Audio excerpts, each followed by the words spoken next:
Bom, final do dia, final do nosso palco TIP ANP.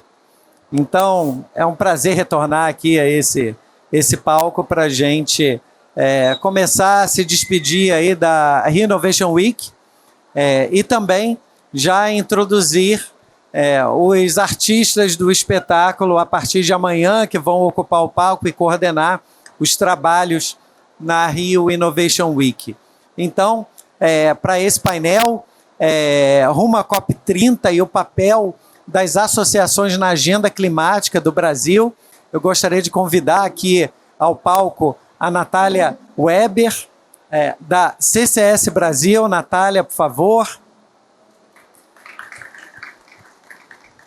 Carlos Victal, do IBP, do Instituto Brasileiro do Petróleo.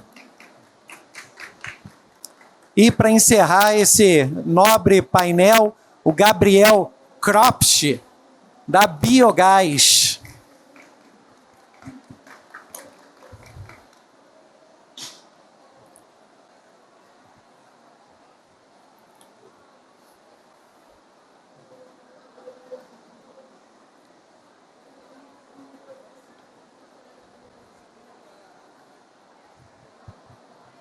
Então, a gente está com um retorno bom, então eu acho que não precisa do fone, né? Mas se for mais confortável, o fone também está funcionando, canal 4. Então, também estamos no fone, estamos no retorno, estamos em todos os lugares ao mesmo tempo. Então, para encerrar esse nosso painel desse evento, que é um evento muito relevante, muito importante, né? Porque é o evento, já há alguns anos a ANP tomou a decisão de, ao invés de nós ficarmos falando de inovação lá do outro lado do muro, na indústria do petróleo, de trazer a indústria do petróleo para dentro do mundo da inovação. Então, é com muito orgulho que a gente chega ao final desse evento, do terceiro TIP ANP, em que eu acho que a gente conseguiu. Então, eu já começo os meus agradecimentos à equipe, a organização da Rio Innovation Week, o Carlos Júnior, o Mandarino, que nos dão essa oportunidade de estarem aqui nesse evento, a Agência Eixos, que está fazendo aí a nossa gravação e a nossa transmissão. Então, daqui a 50 anos, a gente vai conseguir ver esse mesmo evento no YouTube. E é um prazer enorme encerrar o TIP ANP com vocês três. Três amigos, três representantes muito relevantes da indústria, de discussões que fundamentaram muitos avanços da indústria. E, nesse sentido, eu inicio com uma reflexão geral para que a gente possa falar do papel das respectivas instituições na transição energética e na descarbonização.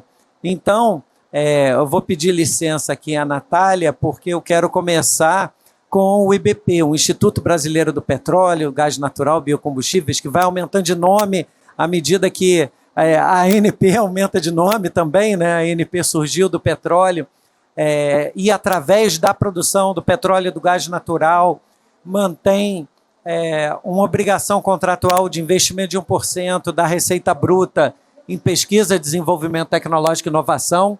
Através dessa cláusula que nós estamos aqui nesse palco, e muitas das evoluções tecnológicas que nós observamos, seja de eficiência energética da indústria, e tivemos um painel exclusivo do RICEP aqui, até projetos e um portfólio fantástico que a gente tem de captura de carbono, um portfólio fantástico de pesquisa em hidrogênio e um portfólio fantástico em pesquisa em biogás. Então, todos esses projetos fazem parte do portfólio de pesquisa da ANP e é através dele que a gente procura impulsionar a transição energética e a adição energética. Então, Carlos, eu queria começar com você porque você é o mais vilão aqui desse painel, que é o representante da Associação do Petróleo, né? Então, nas perspectivas do IBP, nós temos uma parceria maravilhosa com o IBP, inclusive no nosso programa de inovação aberta, nosso programa empreendedorismo, que a maioria dos desafios são desafios associados à transição energética e a questões ambientais, a questões de segurança das operações, o que é super relevante também. E aí eu queria, do ponto de vista do IBP, representante da indústria do petróleo, do gás natural, biocombustíveis, como eu disse anteriormente, o que o IBP vem fazendo para contribuir para a agenda climática, para o atingimento dos objetivos e as metas do Brasil na descarbonização. Carlos.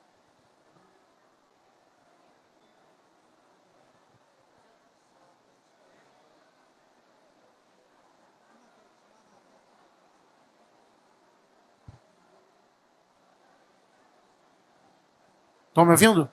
Agora sim.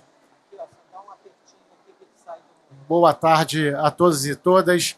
Prazer estar aqui com vocês.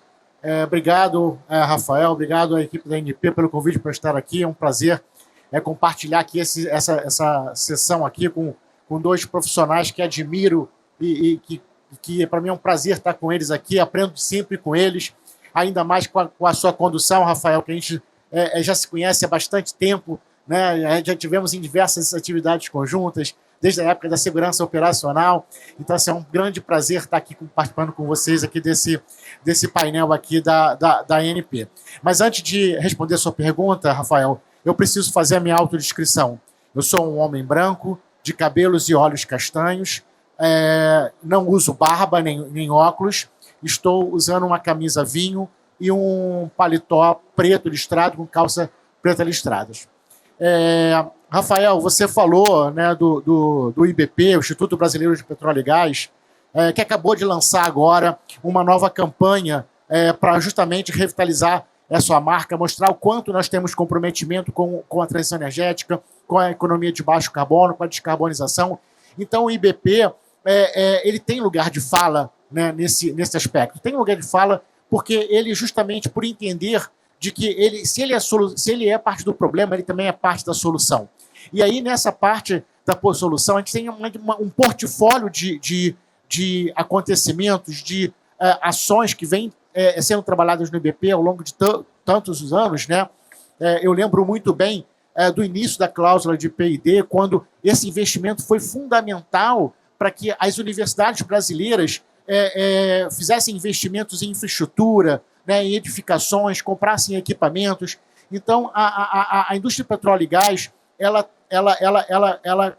considera essa cláusula de P&D hoje, que continua fomentando a inovação e desenvolvimento tecnológico no país, um dos maiores ganhos da indústria mundial, um dos maiores exemplos da indústria de petróleo e gás mundial, né? Ou seja, a gente vem sempre trazendo exemplos, né? A gente tem sido, o Brasil tem sido um player fundamental desde lá atrás, né? Eu costumo falar muito que em 2002, quando o Brasil sediou o Congresso Mundial de Petróleo, o lema daquele congresso aqui no Rio de Janeiro foi excelência e responsabilidade ao servir a sociedade.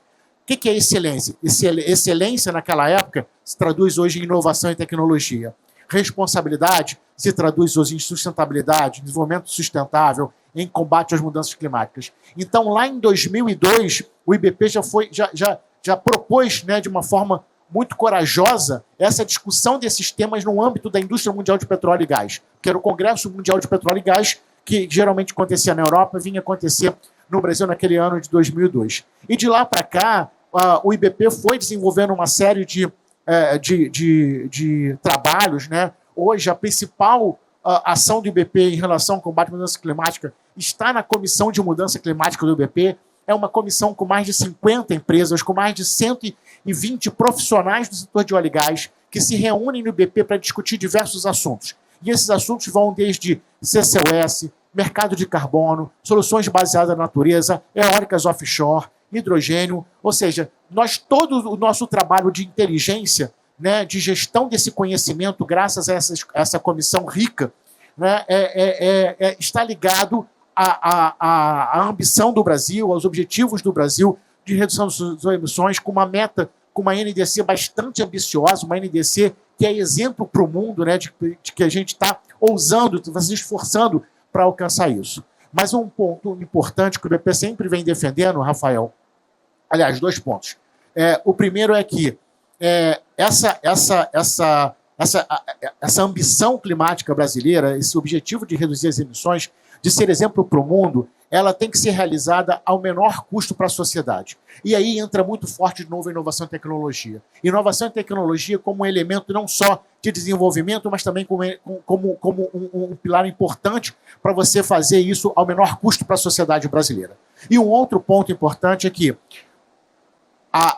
diante da matriz energética brasileira, uma matriz energética invejável no mundo todo, né, é importante que as metas climáticas do BP considerem todo o esforço que já foi feito pela indústria de óleo e gás e por diversas outras indústrias. É importante reconhecer esse esforço e também entender que se a indústria de petróleo e gás tem um compromisso com a redução das emissões, com a descarbonização, a responsabilidade diante das emissões brasileiras, do perfil de emissões brasileira, é uma responsabilidade diferenciada. A gente sabe o quanto é importante investir na preservação das florestas, no combate às queimadas. E aí entra novamente a capacidade da indústria de petróleo e gás de financiar projetos de soluções baseadas na natureza. Não só pela capacidade de atração de investimento, mas também pela sua capacidade de gestão de projetos complexos, com projetos que vão remunerar as famílias que vão proteger a floresta, né, fazendo a inclusão, não deixando ninguém para trás. Então é nesse papel, nesse contexto, Rafael, que o BP vem trabalhando, desde o ponto de gestão do conhecimento, tecnologia, mas também a parte social, sem deixar ninguém para trás. Obrigado, Carlos. É muito interessante e muito importante esse trabalho que o IBP faz como associação representativa da indústria e principalmente fazendo a conexão com a sociedade, fazendo a comunicação com a sociedade. Esse sempre foi um gap que a gente observou e do ponto de vista acadêmico é algo que a gente conversa, inclusive com a CCS Brasil, sobre a comunicação da atividade científica, da atividade industrial do ponto de vista científico, da obtenção e da manutenção da licença social para operar, que não é uma licença formal por escrito, mas a aceitação da sociedade daquela atividade econômica, o entendimento de que a atividade econômica traz mais benefícios do que prejuízos, né? Então, são aspectos super relevantes que as associações são muito importantes para comunicar a importância daquele insumo energético ou daquela indústria para o benefício geral, né? Para o atendimento dos 17 Objetivos de Desenvolvimento Sustentável e para a melhoria das condições de vida e da sociedade. Nesse sentido, muito obrigado, Carlos, pelas suas palavras iniciais. Natália, diretora da CCS Brasil, uma associação que tem um foco bastante específico nas atividades de captura e armazenamento de CO2. A CCS Brasil, ela historicamente vem atuando em diversas pontas do estabelecimento dessa indústria, desde os aspectos legislativos e das discussões com os congressistas em relação à lei, acabou vindo a lei do combustível do futuro, né, em que vocês tiveram um papel preponderante nesse diálogo com os formuladores de políticas públicas, com os implementadores dessa política pública também, com a ANP, e hoje é uma associação que é uma referência para tratar desse assunto.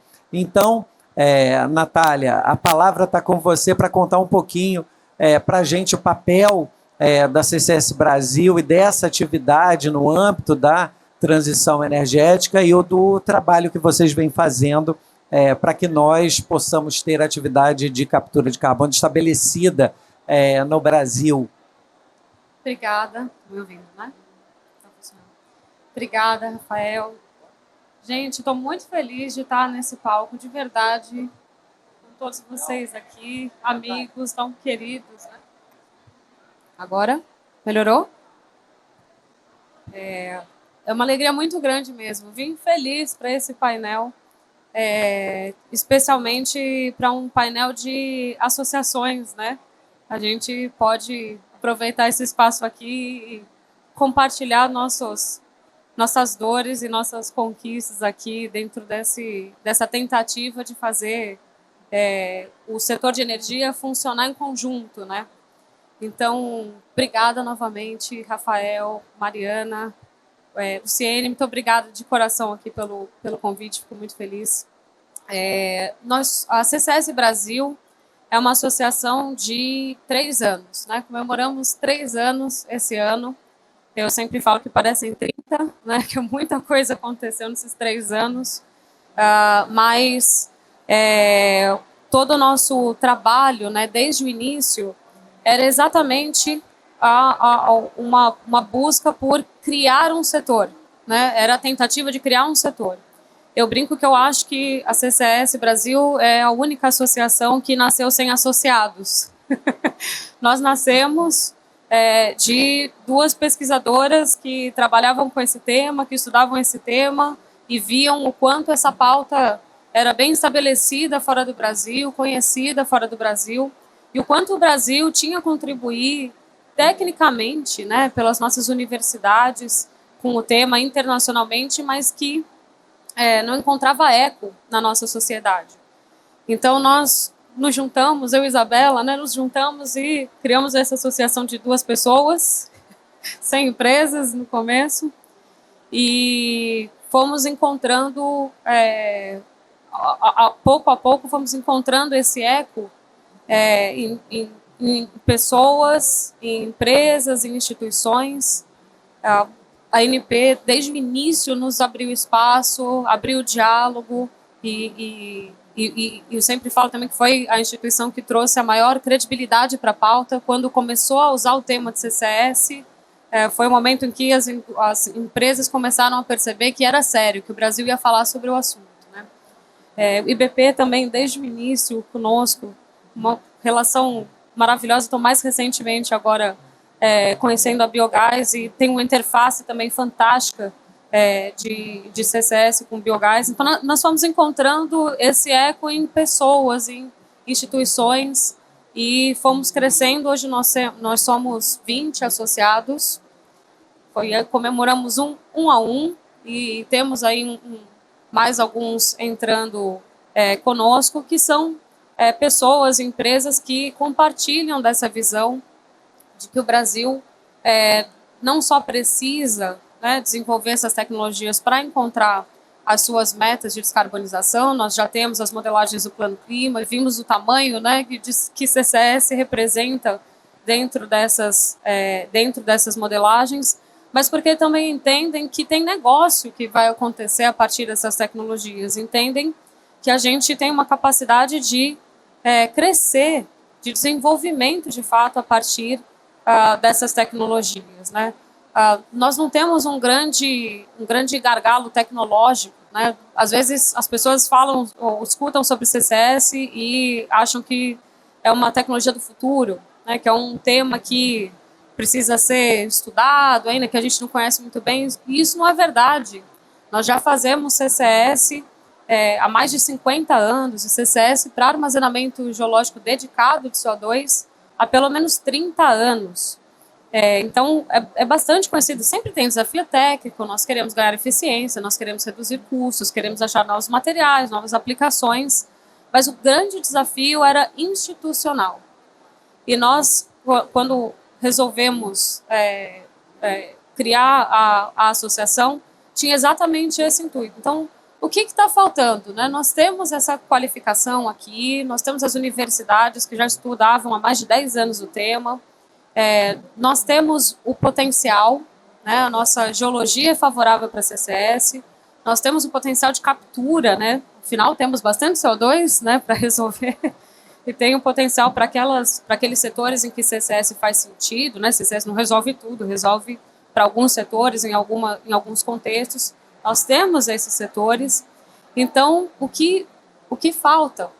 Falta a regulação, né? Ponto de partida, né? Precisamos de uma regulação que dê conta dessa nova atividade econômica, né? Injetar CO2 em reservatórios geológicos profundos. E aí, o Rafael já mencionou, né? Tivemos um grande debate para até sair a Lei do Combustível do Futuro, que traz um marco regulatório para a CCS, mas os esforços não acabaram ainda na parte de regulação, ainda falta a regulamentação agora, com um papel proeminente da ANP, que de novo se envolveu desde o início com o assunto e trouxe credibilidade para a pauta, especialmente depois do primeiro relatório que foi lançado e recentemente agora atualizado. Muito obrigada, Rafael. Isso nos ajudou muito a conseguir mais associados, inclusive, porque as pessoas foram percebendo que o caminho estava sendo trilhado, né? Precisamos de políticas públicas, né? Precisamos de formação de mão de obra, precisamos de incentivos corretos que viabilizem a descarbonização de maneira geral, inclusive as tecnologias de CCS. Então, isso é uma outra atuação fortíssima. O mercado de carbono, né, vai ser um instrumento muito importante para trazer competitividade também para esse mercado. Desenvolvimento tecnológico, temos um relacionamento super colaborativo com as universidades, temos centros de pesquisa que também são associados da CCS Brasil, e um tema que para a gente é fundamental, que é a percepção pública. Nós precisamos da licença social para operar, e antes da licença social para operar, a gente precisa que o tema de CCS se torne algo corrente, algo que as pessoas conhecem, entendem. Já não é mais o bicho-papão e não é mais a tecnologia do futuro, né? Então, fazemos um trabalho desde o início muito cuidadoso do ponto de vista de comunicação, exatamente para trazer conhecimento para as pessoas, explicar do que significa, explicar que nós sabemos sobre esse assunto e elucidar, né, sobre como essas tecnologias funcionam, sobre a segurança delas, sobre a maturidade tecnológica, e assim conseguirmos engajar a sociedade e culminando na licença social para a gente operar, que é fundamental, né? Nós sabemos que a importância que tem o engajamento não só da sociedade mais ampla, mas também das comunidades, a população local que vai estar interagindo no dia a dia com esses projetos. Então são muitas frentes, muitas lições aprendidas nesse processo e muitos parceiros também que nos ajudaram a crescer.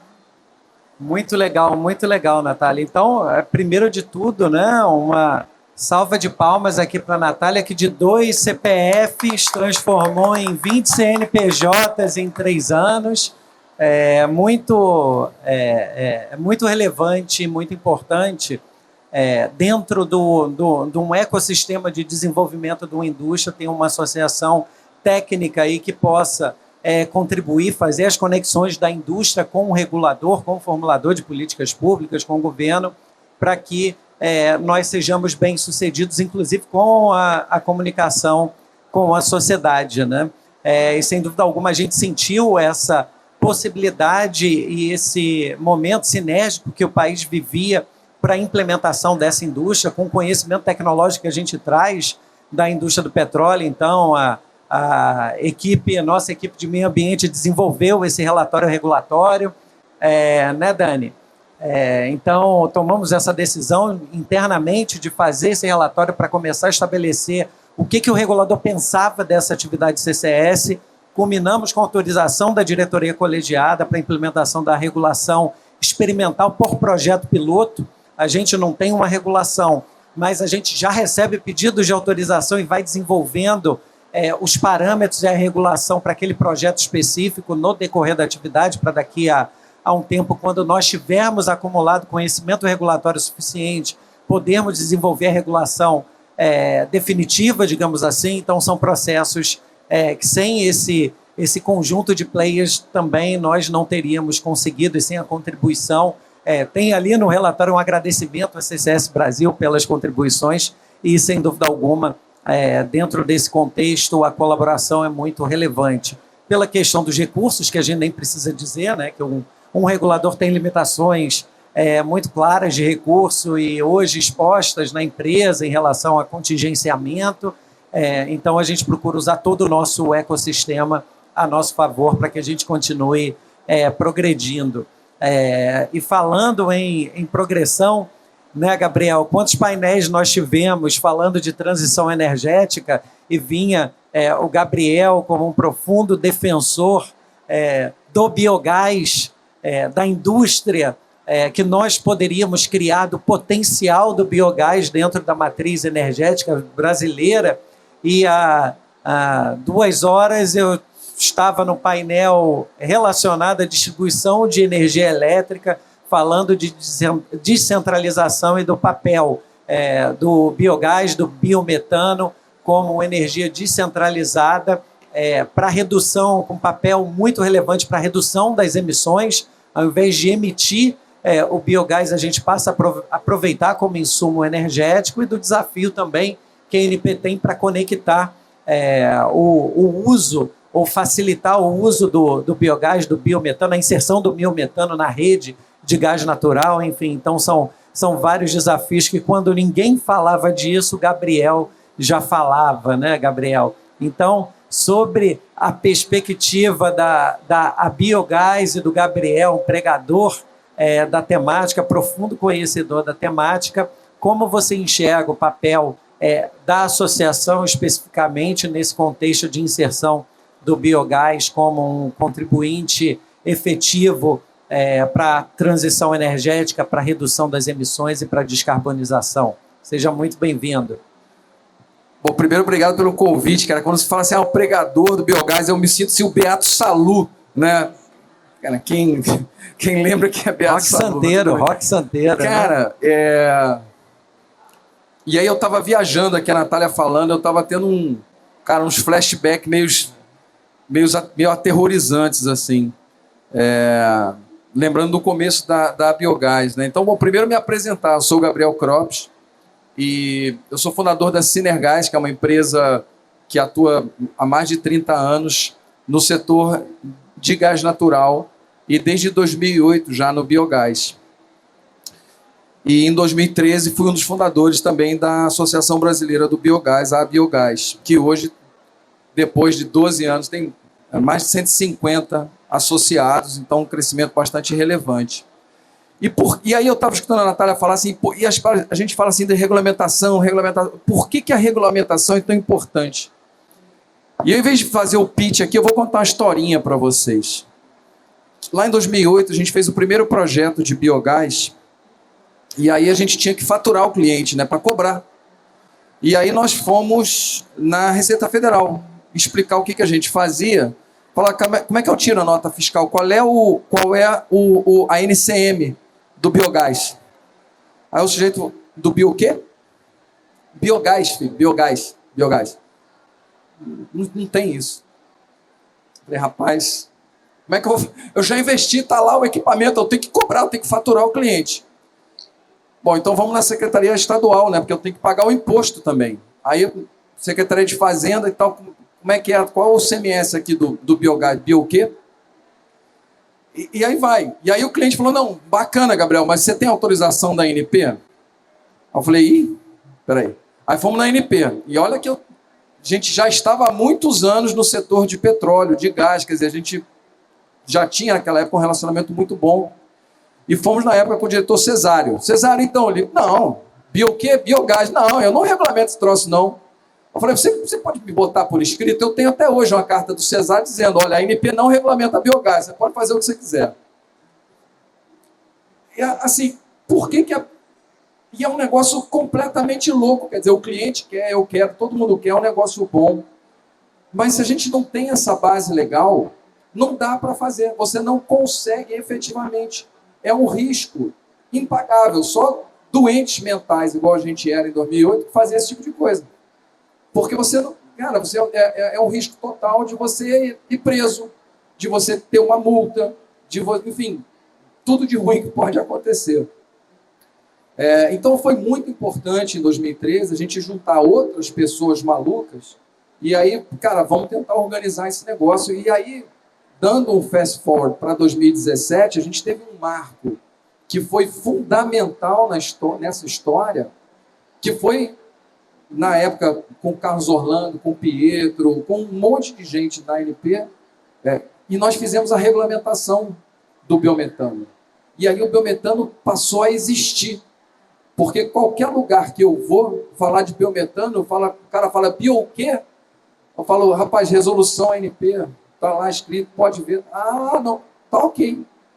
Então, assim, muitas vezes as pessoas não entendem a importância desse negócio da regulamentação, né? E a partir daí, realmente, o biometano começou a existir.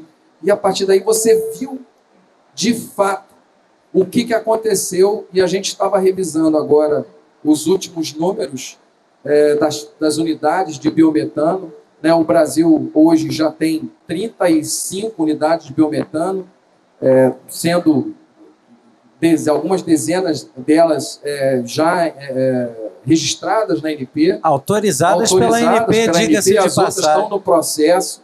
Estão no processo, hein? Estão na fila aí, ó. Tem que dar o carimbo.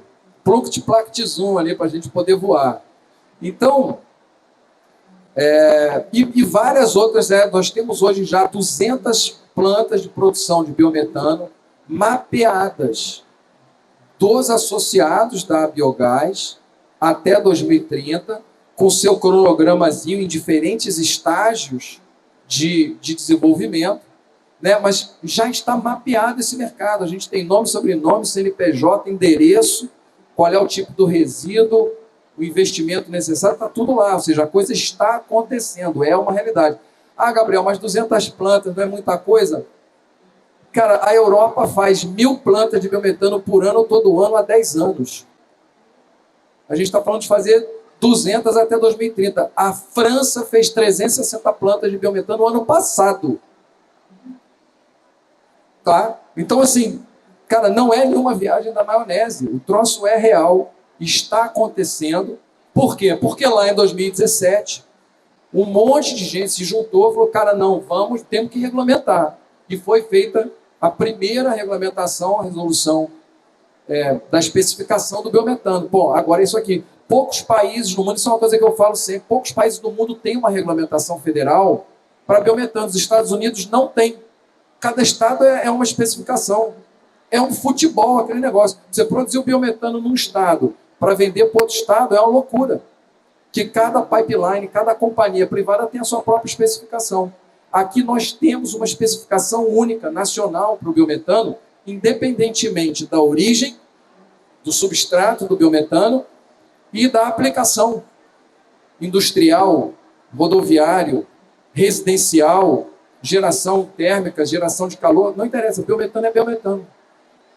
Então isso é um avanço espetacular, fruto da organização da sociedade civil e da interação com o poder público. É lógico que, como a Natália falou, está resolvido o problema? Não, porque o gás natural tem uma questão muito específica, que é a regulamentação estadual, e o biometano, para se aproveitar dessa rede de distribuição de gás natural, ele tem que também ser capturado por essa regulamentação estadual. Então, hoje tem um trabalho muito forte que a associação tem feito, dessa regulamentação estado por estado, um trabalho realmente de formiguinha, mas é uma coisa que está avançando. Alguns estados estão mais adiantados, outros menos, mas hoje eu acho que todos os estados têm a sua agenda de regulamentação do biometano. Então, assim, é uma coisa que está funcionando. E agora, como é importante ter esse apoio da sociedade civil organizada, das empresas, para a gente poder ter esse canal de comunicação com os diversos entes, né? Esse exemplo é muito, muito bom e muito relevante, né, do quanto as associações podem abrir os olhos das autoridades, do formulador de políticas públicas, do regulador, para uma atividade econômica potencial, geradora de empregos, redutora das emissões, né? E em relação ao biogás, essa é uma questão bastante relevante do ponto de vista da regulação, de criar confiança para o investidor de que aquela é uma indústria estabelecida. Mostra que a política pública apoia e contempla aquela atividade dentro da sua gama de possibilidades, no caso, para transporte de gás, né, para inserção do biometano na rede de gás natural. E esse é outro aspecto muito relevante da especificação, os aspectos de segurança e compatibilização dos dois insumos energéticos para transporte, porque é isso que vai gerar a escala, né, Gabriel? E aí, Rafael, você desculpa, assim, só não quero capturar aqui o evento, mas você vê como que é a coisa. A especificação do biometano existe desde 2017. Eu tenho gente que ainda me liga hoje. Mas, Gabriel, E esse negócio não dá problema no motor, e o siloxano? Sei que eu falei, pelo amor de Deus, gente. Entendeu? Já temos 5 anos da regulamentação. Então, assim, a coisa não é simples, porque as pessoas não conhecem. Ninguém nasce sabendo o que é biometano, ninguém nasce sabendo o que é o CCS. Então, assim, as pessoas demoram, e isso é importante. É por isso que a gente está aqui, para tentar explicar que a coisa existe, que a coisa é segura, que tem tecnologia, que tem investidor, enfim, que o negócio funciona, é realidade. Muito bom, muito bom. Do ponto de vista do IBP, Carlos, a gente, e você mencionou um trabalho muito firme de sustentabilidade, mencionou o passado de segurança operacional, meio ambiente, de uma atuação muito relevante, inclusive desde a formação do arcabouço regulatório de proteção ambiental e segurança das operações, profundas discussões com o IBP, entidade representativa, e hoje do ponto de vista do atendimento, do atingimento dos 17 Objetivos de Desenvolvimento Sustentável, de demonstração que essa indústria cada vez mais busca atingir a esses Objetivos de Desenvolvimento Sustentável. Quais são os trabalhos que estão em andamento, em execução, para que a gente demonstre para a sociedade os benefícios da atividade de exploração e produção de petróleo, gás natural e biocombustíveis? Rafael, excelente pergunta. Assim, eu fico muito feliz de você puxar para esse lado da sustentabilidade, que é a minha origem no IBP. Então, assim, é um prazer falar sobre isso. 18 ODS. Né? Agora, a gente está defendendo aí o ODS 18, de igualdade racial, né? A Carolina... Proposto pelo Brasil, inclusive, né? Proposto pelo Brasil. A Carolina Abreu, que está ali na plateia, que trabalha com esse trabalho, com esse tema, tem feito um trabalho espetacular junto à Comissão de Diversidade, Equidade e Inclusão. Então, assim, o tema, né, da igualdade de gênero, da igualdade racial, né, é fundamental, e a gente tem feito um trabalho muito forte nessa área, né? Com programas de mentoria feminina, com os ODS de parcerias, 17, com o ODS de mudança climática, o 13. Na verdade, todos os ODS se interligam. Quando você faz por um, você acaba atingindo todos os outros. Né? Então, agora, não dá para a gente querer atender todos os 18 ODS. Né? A gente atua em alguns. E no caso do setor de petróleo e gás, é muito evidente, né, a atuação na questão ambiental, na questão da proteção dos oceanos, na questão da mudança climática. Né? Isso o ODS ele é fundamental, porque a gente está falando aqui de regulação, mas o ODS ele é um framework internacional. Ele te traz essa regulação. E essa regulação internacional, através desses frameworks internacionais, ele justamente contribui para a tua licença social para operar. Licença social para operar essa, que ela não é nenhum benefício, não. Ela é justamente para você atender a demanda do mercado financeiro. Né? Então, dentro do contexto, do conceito de ESG, ninguém está fazendo aqui nada bonzinho, não. A gente está fazendo aqui, a gente está aqui discutindo por questões econômicas. Então, se a gente precisa, para desenvolver novas tecnologias, novos mercados para CCS, para biogás, para hidrogênio, a gente precisa dessa regulamentação, esse regulatório, né, que vai te dar a segurança jurídica para você continuar esse trabalho. Né? A gente está falando muito aqui da questão regulatória, mas a gente não pode esquecer que essa regulação, essa questão regulatória, ela vai te dar a base para você ter a segurança jurídica. Você chegar lá na frente não ter nenhum retrocesso. Então é fundamental que a gente trabalhe com muita calma, com muita atenção, esse desenvolvimento regulatório. Nós estamos trocando a roda com o carro andando, nós estamos aprendendo, toda essa economia de baixo carbono está trazendo um aprendizado maravilhoso. Né? Eu me sinto privilegiado de estar vivendo esse momento, né, da transformação do mundo. Né? Eu tenho certeza que a gente tem aqui um mandato, né, de contribuir para gerações futuras. Né? Ainda dá tempo, nós recebemos isso, né, da ONU, e a gente tem essa obrigação agora de entregar para a sociedade um futuro melhor. Então, a questão do ESG, ele traz essa segurança também institucional, essa segurança do investimento, né, através da licença social para operar. Então, esses dois aspectos que eu queria ressaltar. A questão da segurança institucional, através da licença social para operar e do ESG, e a questão da importância da regulação muito bem trabalhada para que te traga a segurança jurídica, né, e a economicidade do biogás, do CCS, do hidrogênio, das eólicas offshore, eles possam realmente dar seguimento a fazer essa transformação, gerando emprego, gerando riqueza para o país. Muito bom, Carlos. E esse link do atendimento aos Objetivos de Desenvolvimento Sustentável é muito legal você mencionar o 18º ODS, né? Porque poucas pessoas conhecem e ele não é tão divulgado, né? A gente tem um ODS número 5 de igualdade de gênero e o Brasil propôs o ODS 18 de igualdade racial, né? Reconhecendo o contexto histórico do nosso país e dentro dessa proposição para a ONU há objetivos e os objetivos possuem metas relacionadas à redução, né, da desigualdade racial no mundo, em especial no nosso país. E é muito relevante o quanto a licença social para operar e o atendimento aos 18 Objetivos de Desenvolvimento Sustentável serve como uma ferramenta de atração de investimento e desenvolvimento industrial, né? Então, o desenvolvimento industrial puxa o desenvolvimento social. Isso é bastante relevante, principalmente se a gente considera os pilares da transição energética que envolvem. Um deles é a descarbonização, mas nós temos também a democratização, o acesso ao energético e o retorno, os benefícios sociais dessa transição energética.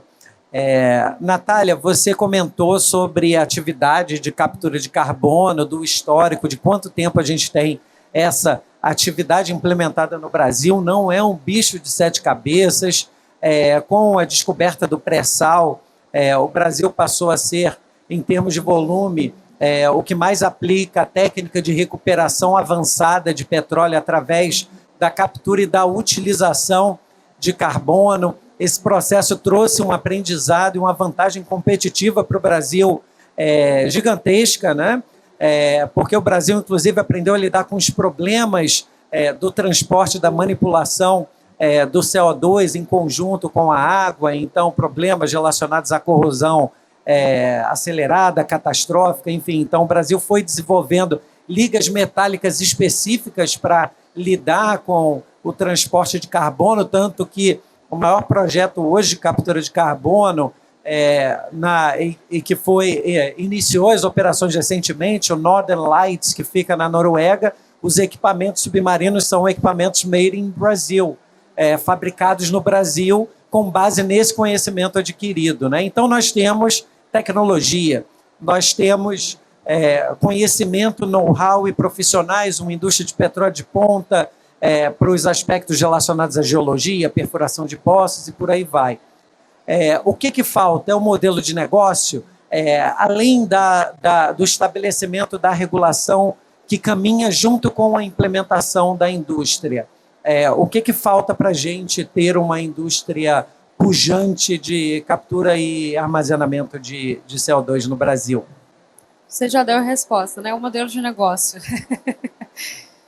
Esse é o ponto mais delicado, na medida em que a gente precisa dar uma escala para essas tecnologias completamente diferente do que a gente tem hoje. Então, o problema não é o custo individual de um projeto isolado. A questão é que nós precisamos, não só no Brasil, mas no mundo, né? ou somando no mundo, nós precisamos sair do que nós temos hoje. Vocês estão me ouvindo direito? Tá tudo bem? Estão ouvindo, pessoal? Precisamos sair do que nós temos hoje no mundo, de capacidade instalada de captura anual, que fica perto de 50 milhões de toneladas de CO2 por ano, para, em 2030, chegar a 1 bilhão de toneladas de CO2 por ano. O desafio é muito grande, nós precisamos de muito mais escala no mundo inteiro do que o que nós conseguimos desenvolver até agora. E o que nós temos de projetos anunciados é insuficiente para chegar nessa escala. E a gente sabe que entre o anunciado e realizado vai ter uma diferença importante também, naturalmente. Então, o grande desafio que CCS no mundo, não só no Brasil, enfrenta hoje, tem a ver com o grande desafio que, de maneira geral, todas as soluções relacionadas à descarbonização enfrentam também, que é a gente conseguir atribuir um valor real ao ato de descarbonizar, ao ato de não emitir CO2, ao ato de tirar CO2 da atmosfera, né? E CCS é uma tecnologia que endereça tanto a redução de CO2, né, porque ela é aplicada em indústrias, né, a gente faz a captura de carbono em indústrias difíceis de abater as emissões, é possível fazer em termoelétricas, é possível fazer na geração de energia, de bioenergia também. E aí, quando está acoplado à bioenergia ou à captura direta do ar, a gente não está só deixando de emitir, na verdade, a gente está tirando o CO2 da atmosfera na prática, né, porque é um CO2 que não está vindo do combustível fóssil. Então, o CCS endereça esses dois lados importantíssimos do Net Zero, que é reduzir e remover, traz essa escala tecnológica, né, esse empurrão tecnológico que a gente precisa aliar os esforços de soluções baseadas na natureza, né, do florestamento e reflorestamento. Precisamos necessariamente de remoção tecnológica de CO2 da atmosfera. CCS entrega essas duas pontas para diversos setores. E isso só vai... Essa é a função dele, é descarbonizar. CCS é uma atividade que descarboniza, não é um energético, né? A gente não tem um produto. A gente até tem utilização de CO2 como possibilidade, mas temos muito mais CO2 sendo emitido no planeta do que temos demanda para lidar com isso. Então, precisamos do armazenamento geológico. Então, Fenodia é um serviço de limpeza, é um serviço de limpeza climática, né? Então, precisamos que esse serviço de limpeza tenha um valor atribuído. E é por isso que o mercado de carbono é tão importante para essas tecnologias, assim como é para as demais soluções que entregam descarbonização e qualquer forma de precificação de carbono, né? Temos outras além do mercado de carbono. O mercado de carbono talvez traga uma robustez maior para que a gente possa avançar com escala. Então, a dificuldade maior está, de fato, no modelo de negócio, exatamente representando aí a dificuldade da transição energética, né, de maneira geral. Esse é o ponto principal. Temos muitos, né, mas acho que esse é o grande desafio de hoje. Eu acredito que com o mercado de carbono e que esse modelo de mercado de carbono possa contemplar as especificidades do Brasil, ao mesmo tempo que se conecta com o mercado de carbono internacional, para que a gente possa ter esse fluxo de compra e venda de créditos de carbono, de que tanto os países que emitem precisam, e o Brasil tem um potencial enorme de ser um vendedor de créditos de carbono, e a gente espera que as associações, em conjunto com o formulador de políticas públicas e a ANP, possam conversar e desenhar um modelo que seja adequado às nossas necessidades, ao crescimento da nossa indústria. Bom, pessoal, nós estamos chegando ao final do nosso último painel do TIP ANP, da nossa terceira edição aqui na Renovation Week. Então, a gente termina em grande estilo com as 3 associações e amanhã as associações assumem esse palco. Então, a Biogás e CCS Brasil assumem o palco para que a gente possa tratar do biogás, do biometano e da captura e armazenamento de carbono, que são 2 vertentes muito relevantes da transição energética. Então, começando aqui pela Natália, se vocês puderem dar aí um teaser dos nossos painéis de amanhã e do palco Global Energy amanhã, a palavra está com vocês. Natália, por favor. Pessoal, tá imperdível a programação de amanhã, não faltem, começa às 10h30. Nós teremos 10h30 dá para ir para o happy hour e ainda chegar na hora aqui, né? Descansar, vão chegar descansados. Estejam aqui 10h30 da manhã. Vou fazer uma abertura trazendo um pouco de informação sobre o tema de CCS. E nós teremos, na sequência, discussões sobre o papel de CCS para as metas climáticas brasileiras. E aí teremos aqui BTG Pactual, teremos aqui Petrobras falando, teremos a universidade representada aqui também nessa discussão.